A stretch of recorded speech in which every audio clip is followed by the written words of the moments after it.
নন্দীগ্রামে তৃণমূল কর্মী খুনের ঘটনা ২১শে জানুয়ারি পর্যন্ত অভিযুক্ত ২৪ জন বিজেপি কর্মীর বিরুদ্ধে কড়া পদক্ষেপ নয়, মৌখিক নির্দেশ বিচারপতি তীর্থঙ্কর ঘোষের।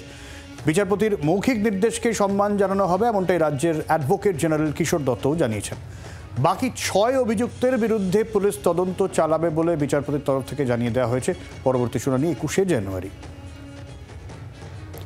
গোটা বিষয়টা একটু বুঝে নেব এবং নন্দীগ্রামের তৃণমূল কর্মীর খুনের মামলা যে বিষয়টা আরেকবার অর্ণবাংশুর কাছ থেকে জেনে নেব। অর্ণবাংশু, দেখো, সেটা হচ্ছে নন্দীগ্রামের যে খুন হয় সেই খুনের ঘটনার প্রেক্ষিতে বেশ কয়েকজনকে কিন্তু নোটিশ পাঠানো হয়েছিল। সেই নোটিশকে চ্যালেঞ্জ করে মামলা হয়। আজ কলকাতা হাইকোর্ট বলেছে যে আগামী ২১শে জানুয়ারি পর্যন্ত অভিযুক্ত ২৪ জন বিজেপি কর্মীর বিরুদ্ধে কোনো কড়া পদক্ষেপ নেওয়া যাবে না, এমনটাই মৌখিক নির্দেশে বলেছেন। আগামী ২১ তারিখ মামলা পরবর্তী শুনানি।